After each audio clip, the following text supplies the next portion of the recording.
And welcome to the Fantasy Flex Props Podcast. I am your host, Chris Raybon, joined as always by my dude, Sean Kerner. The show is presented by Prize Picks. Sean, how you doing? What's up? I'm pretty good. I feel like I'm finally over this 3-week sickness I had, so we need to go catch a Laker game soon. What do you think?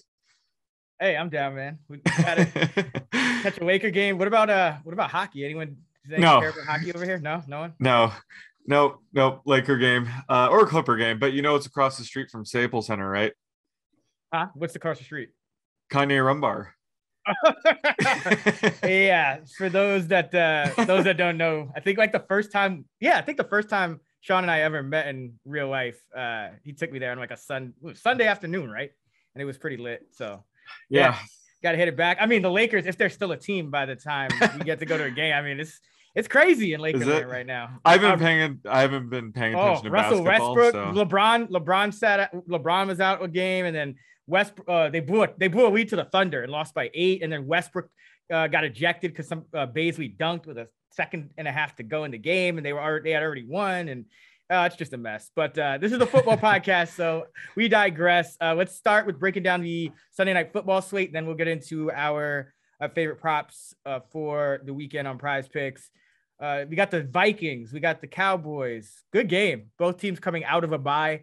The one thing about the Vikings is their underlying advanced metrics are a lot better than their win-loss record. They're 3-3? 3-3 now?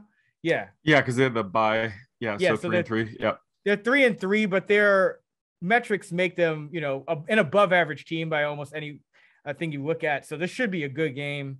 Sean, who are you thinking in the captain spot? I think there's a lot of options on this slate, obviously, but I think Justin Jefferson is the way to go. I always love having receivers in my captain slot, but with the Vikings, they have such a narrow target tree. He's just a lock for a big game, and Adam Thielen's been great the past 1 or 2 games, but Justin Jefferson 1 or 2 games the past all 1 season. or 2 seasons. Well, I mean, he had 20 touchdowns since last. Yeah, he has a touchdown like every game, but the whole point is, I mean, he put it all together for an 11 catch, 126 yard game. So we haven't really seen that from him other than the touchdowns. Either way, I digress. Justin Jefferson scoreless in the past 2, so I think he's due for a touchdown. So I think just when it comes to the captain slot, I'm going to go Justin Jefferson here. The key question is Adam Thielen, the white Mike Evans. Yeah, well, he is, because I mean, he's touchdown dependent, but he's always going to be scoring touchdowns. So that's why it's hard to ever fade him. So yeah, I would agree with that assessment.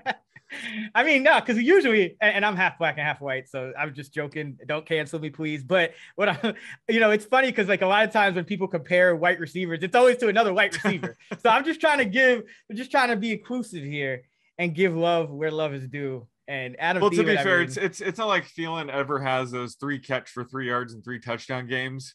Usually he gets 30 yards. So it's. Yeah, he isn't quite the touchdown where he just scores an insane amount, but he's certainly in that ballpark. Yeah, I mean, I don't have the numbers on off the top, but I'm sure Thielen and Evans are among the league leaders in fewest yards per touchdoan. Like they just get so many touchdowns. Yeah. But yeah, John Ross is probably the all-time great in that. Oh, John Ross!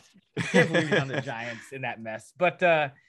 Yeah, I like the Jefferson call a lot. He's the guy on Minnesota that I would look to because Dallas is now playing the 6th most man coverage. Dan Quinn's come a long way.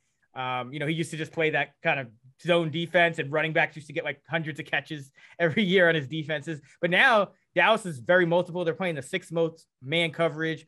Justin Jefferson has 22 targets, 18 catches, 282 yards, 2 touchdowns against man coverage. The next highest on the team is Thielen, and he's got just 14 targets and 10 catches for 139 yards with 2 scores. So Jefferson has double the yardage against man coverage. He's been Cousins' go-to guy in this spot. I'm sure, Trevon Diggs will be on him some, so it'll be a good battle back and forth, but like Jefferson. And then for the Cowboys, I still think it's Zeke, just because you look at Minnesota, they're number 3 in pass defense, DVOA, according to Football Outsiders, but they're number 24 against the run. So they set up as a run funnel. Zeke is still that lead back in Dallas, even though they're mixing Pollard in more. But Minnesota is they're one of those kind of new age defenses that says, hey, we know our offense is pretty good, so we're going to focus on stopping the pass. If you want to run on us, run on us. And they invite the run. So yeah, Zeke and Jefferson for me. What about for DFS cheat codes? Well, it remains to be seen if Michael Gallup's going to suit up. So if he suits up, we'll have to see, how healthy he is, but he might be a potential cheat code. Certainly that would make a guy like Cedric Wilson almost unplayable. So lots to unpack on the Cowboys side. I think for the Vikings side, our boy KJ Osborne, it's hard to tell. Like, do you think his rostership is going to be pretty high here, or is he still kind of overlooked? I think it's going to be kind of split because you're going to have other options like Conklin and you're going to have a lot of those ancillary receivers options in this game because Dak has been so good with the Cowboys and the Vikings. It's kind of those two guys. So I don't think it will be crazy. Then I'm going KJ Osborne. Then he and Tyler Conklin seem to rotate. Who's Kirk Cousins' number 3 target. So I think picking your spots for either one of those two. I think it's probably the way to go here. So I'm going with KJ Osborne as my cheat code. Yeah, I like Osborne. I think Conklin and Osborne both have a case in this one because Osborne has been their guy against man coverage. Dallas does play a lot of man, but Dallas is one of those teams, they're number 32 in DVOA against tight ends. Now, it doesn't necessarily mean that teams are throwing all over them, but when they do throw to tight ends, teams have been effective. So I think Osborne might get an extra target or two. So I probably lean him, but I like Osborne as well.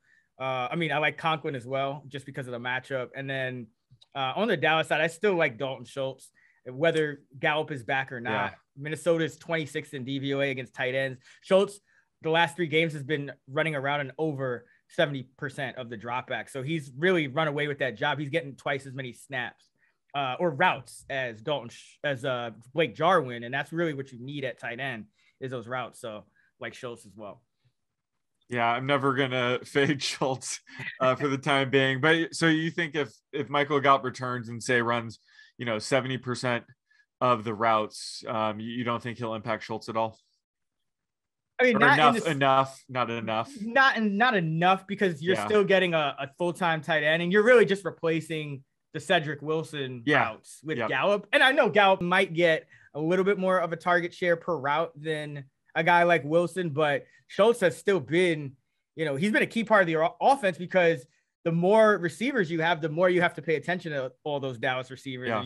You kind of have to pick your poison, and it tends to be Schultz because you also got Zeke, Pollard. So Dallas is just tough, man. Like they're just no kidding. They're also undefeated against the spread. Remember, and they started 0-8 against the spread last year, so they could go from 0-8 to 8-0 if they get the next 2. Nice. So I think I'll be on Mini here on the spread though. Oh yeah, I love Minnesota in this spot. I'm just saying, Dallas, they haven't. You just jinxed them. Right. No, that's what I'm saying. I love it.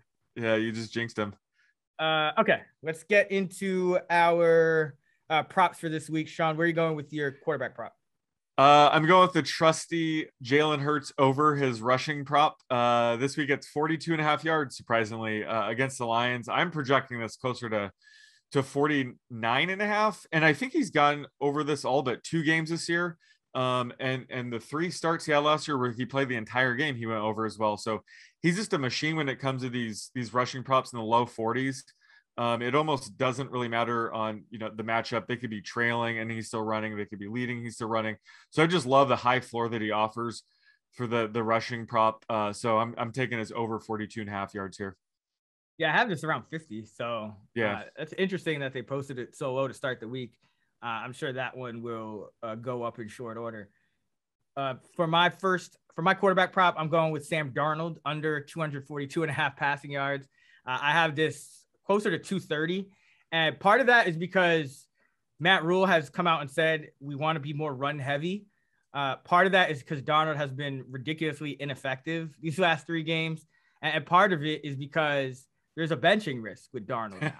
So you have kind of like the perfect storm, aside from the matchup with the Falcons, which is never a perfect storm, but that's why we're getting it as high as 242.5. Most defenses would be lower, but these last 3 games, 177, 207, and 112.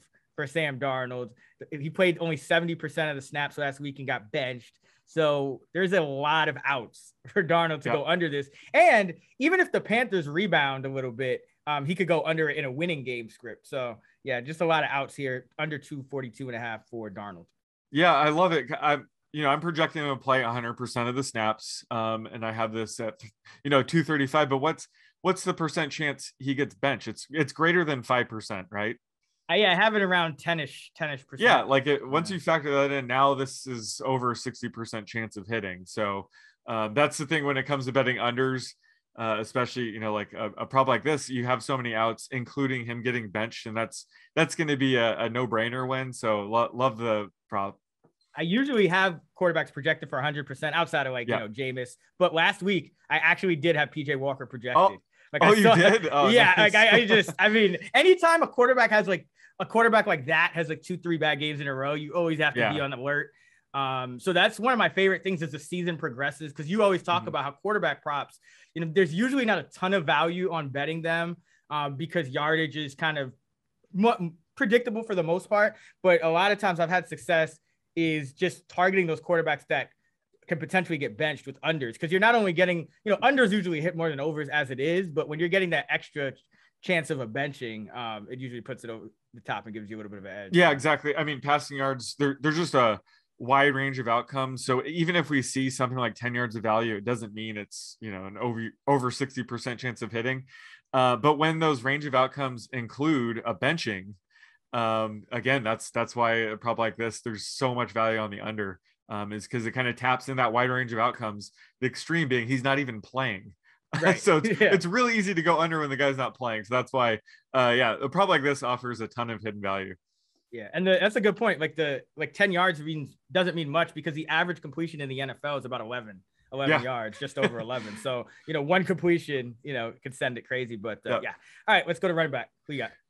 I'm going with another over here. You're going with unders. I'm going with overs. I'm going Elijah Mitchell over 66.5 rushing yards. I still don't think this is too high, because, ever since he returned, he's the lead back. Trey Sermon has only carried the ball once over the past 2 games. And obviously, Mitchell went off against the number 1 rush team against the run and DVOA and the Colts last week.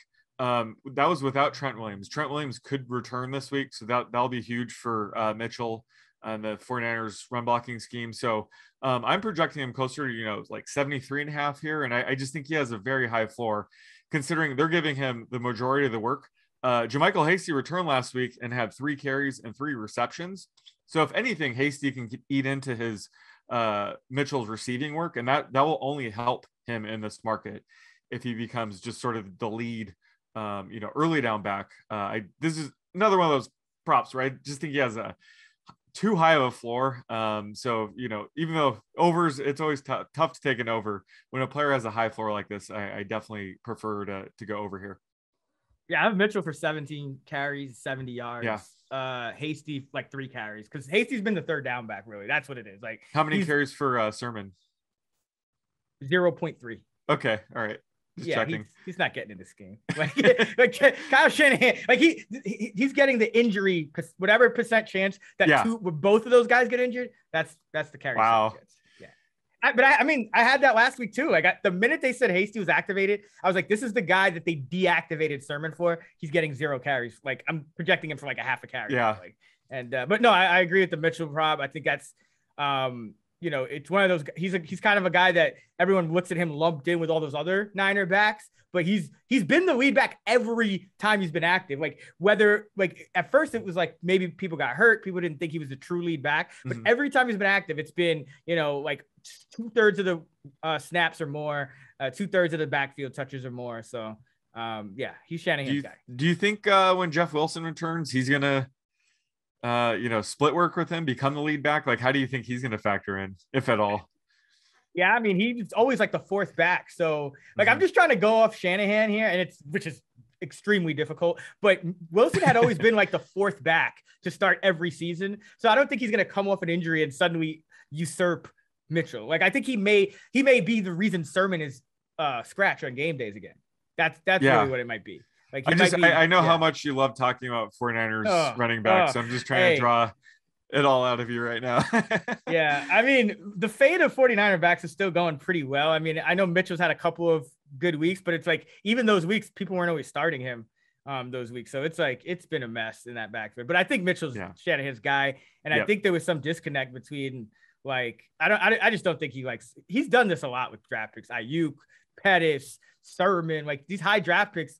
He just, I don't know if it's the front office and Lynch, making too much of the decision or what, but it's been ugly. But anyway, let's go to running backs, and I'm going Chuba Hubbard under 68.5 rushing yards. I think we talked about this one earlier in the week. I do think Carolina does rebound. I obviously think they want to run the ball and take it out of Darnold's hands, hence the Darnold under. But you look at Hubbard, and even with being the lead back for the past 4 weeks, he's been under this number in 3 of those 4. And he's had double-digit carries 5 times. He's been under this number in 4. He only had this 24 for 101 against Philly. Besides that, it was 16 for 61 against Minnesota, 12 for 28 last week when they wanted to run. So the O-line is really making it tough. He's had 4 or more catches in 2 of the last 3. They're gonna have to start to use him more like a McCaffrey, where they're just using him in the pass game to try to take the pressure off Darnold, because they're not getting enough push in the run game to get this number. I mean, he may need 20 plus carries, and he's only got that. He's only got over 16 and once in 4 starts. So like Chuba under 68.5, I have this closer to 62. Yeah, and the game script probably doesn't dictate him getting 20 plus touches, right? Are they now a field goal underdog? Yeah, and to be fair, I like Carolina. I think it's a good buy low spot on Carolina. I mean, division game, but there's just like all these lines are just being set so high because I guess no one has any respect for Atlanta's defense, but it just doesn't factor in any game script going wrong, a benching for Darnold. With Hubbard, they've still been mixing Royce Freeman in. So going under with him. Who you got for your second running back prop? So last week I was pretty bold and I took the under 41.5 receiving yards for Cordarrelle Patterson. I'm going the other way this week. I'm going over 34.5 receiving yards. I'm buying the dip on CPAT when it comes to his receiving usage. Because, last week he flopped. He had 2 catches for 1 yard, but that was despite running his season high in routes run last week at 67%. If you can get anywhere near that this week, he is sailing over this number. He's gone over this number, I think, 4 times out of their 6 games to start the season. So his role is only going to grow. He might not see the same target rate he's seen on his routes run this year. I think it's somewhere around 33%. Obviously, that's unsustainable. But if he can pass, 25% of his routes run where he sees a target, he will clear this number more times than not if he's getting over 50% of the routes run. So love the over here. I'm projecting this closer to 41.5, ironically, which is what the number was last week. Yeah. And his looks like his rushing projection has come down. We talked about that one. I think it was 53.5 earlier in the week. And now it's down to 44.5. And I guess the receiver, they're essentially one way or another, they're saying he's going to get 85 yards. But no, I have it just over. I have it around 37. I have him under 10 yards a catch still. He's kind of splitting time between the backfield and the slot. But I think, one way or another, he's a high end running back too. And he's got a chance to kind of get 40-ish rushing and receiving yards each week. All right. For my second running back prop, I'm going Leonard Fournette under 55.5 rushing against the Saints. And this is just a target of the Saints defense, or a fade of a back against the Saints defense. This is a game where the Bucs probably come out throwing. The Saints have just been lights out against the run. They've given up 333 yards on 120 carries to running backs this year. So now they're even better than the Bucs. They're giving up just 2.78 yards per carry to backs. Last week, Alex Collins had 16 carries, which is a feasible number for Fournette. Got just 35 yards. They've only given up this number twice in 6 games, more than this number twice in 6 games. One of them was to Christian McCaffrey. And the other one was to Antonio Gibson, who got 20 carries. I just guess this is not how the Bucs play. They're very game plan specific. They're getting Gronk. They should be getting Gronk back for this one. So I have this at 48 for Fournette. And his carry share dipped a little bit. I know it was a blowout, but we can't always expect him to get 90% of the carry. So I have him getting about 70%, and I'm well under this number. Yeah, and I think, the past few games, he's benefited from some serious blowout game scripts. Tom Brady's thumb issue might have been a bigger issue than we realized. So yeah, this is a good time to sort of sell high on Fournette, but I mean, man, has he been a beast this year? And I remember like during the summer when I was doing best balls and his ADP was like slightly below Ronald Jones.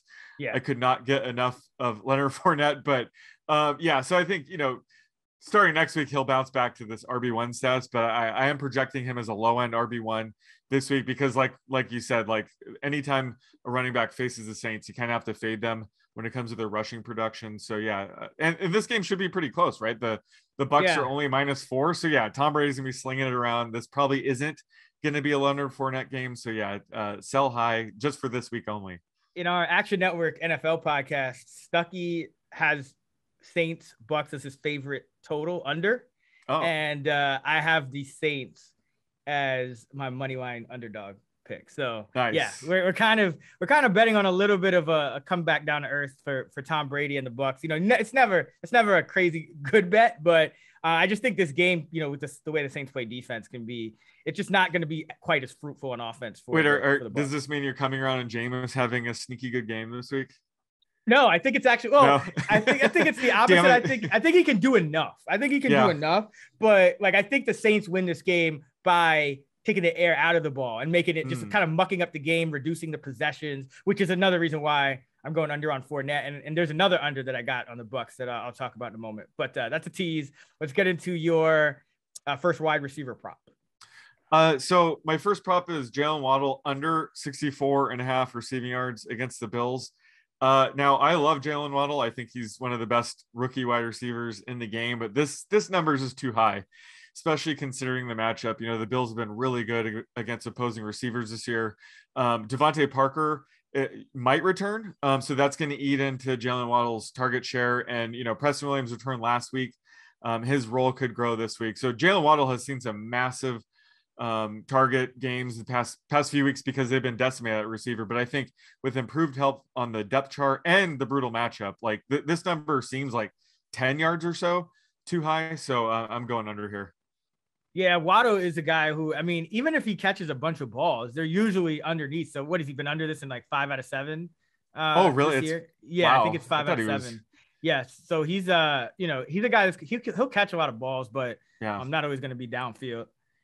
For my first receiver prop, I am going with Chris Godwin under a half a receiving touchdown. So essentially Chris Godwin not to score a receiving touchdown. I think this is a great bet when you're talking about essentially 50-50.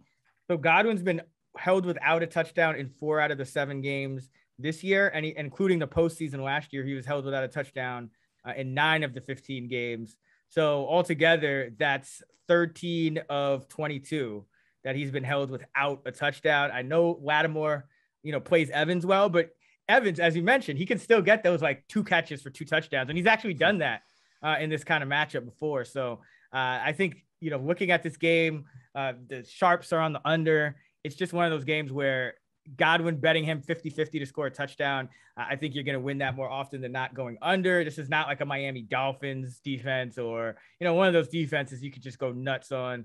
So Godwin under a half a touchdown for the Bucks. Yeah, this is a good catch. I'm projecting him for 0.46 receiving touchdowns. Wow. And it might sound like, that's near 0.5.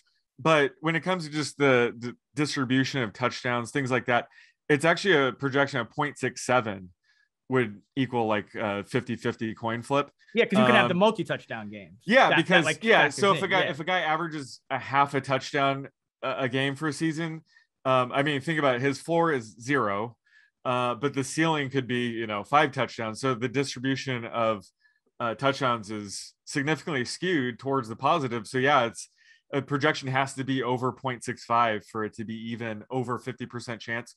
So long story short, I'm projecting this to go under 61% of the time. So I love how you just did that. I'm pretty sure you did that on the fly because you didn't look at the outline. anything near like 0.5 is probably 60% chance. So since it's a little bit lower, I added a percent. But that's a tip for just when it comes to like receiving projections. And yeah, these props, like it seems like, it'd be easy for him to get a touchdown, but you'd be surprised. Like Anytime you get a half, unless it's like a real stud, Chris Godwin's a stud, but still, it's a situation where definitely some value on the under. Yeah, and I have Evans like right around 0.7, so he'd be like barely over. So that just kind of shows you the difference in the two. All right, where are you going for your second receiving prop? So I'm going with Brandin Cooks over 60.5 receiving yards. I was actually surprised to see it this low because I'm projecting him like 74.5. I mean, he was just a lock to see targets. It almost doesn't matter if he's blanketed by Jalen Ramsey all game, which probably isn't going to be the case. He's going to get his target share. So I love the over here. And, plus there's a chance Tyrod Taylor could return. And then I'll be projecting Cooks like probably over 80. So I think it's a good idea to get on this before a potential scenario where Tyrod's announced. And right now I have Davis Mills still playing quarterback, and I still have Cooks going over this number. So I like locking this in early at over 60.5. Yeah, we like Cooks this week, huh? I think we have him in like a couple of our DFS lineups on the Main Slate podcast, which is on the Fantasy Flex feed out right now. I think Cooks has a good week. The targets have been there week in and week out. All right, for my second and final receiving prop, going with DeVonta Smith under 63.5 receiving yards. I have this in the high 50s, like 57, about 57, 58, 57.5. He's been under this number in 4 out of the 7 games. And a lot of times you would think, hey, they're going against Detroit. It's a weak defense. And it is, obviously. But everyone's been calling for Philly to run the ball. Jalen Hurts has been starting games awfully these last few weeks. So in a game like this, you could have a positive game script, which Philly hasn't had much of this year, which means you might not pass as much. So having him already been under in 4 out of 7, even though Philly spent so much time trailing these few weeks. And then you look at Detroit, and they're allowing the second fewest schedule adjusted targets to number 1 receivers, just 6.1. And some of that, is obviously, they're just giving up some big plays, but they're also just limiting opponents' volume because opponents can just run on them, and they're not sticking as close in most of these games. So like DeVonta Smith under, I just don't know where the Eagles' game plan is going to be at as far as throwing the ball in a matchup that they should be able to win if they play it conservatively. Yeah, I like this call. I have him projected at 57 for my mean. So, I project his median closer to 53.5. Obviously, he's the type of receiver where if he goes over this number, he'll probably crush it.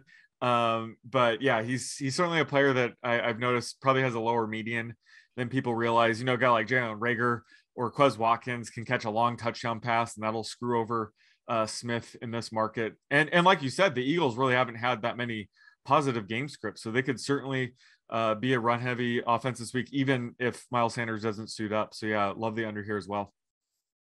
All right, that is going to do it. To recap, we got Sean going with Jalen Hurts over 42.5 rushing yards, Elijah Mitchell over 66.5 rushing yards, Cordarrelle Patterson over 34.5 receiving, Jaylen Waddle under 64.5 receiving, and Brandin Cooks over 60.5 receiving. I'm going Darnold under 242.5 passing, Fournette under 55.5 rushing, Chuba under 68.5 rushing, DeVonta Smith under 63.5 receiving, and Chris Godwin under a half a receiving touchdown.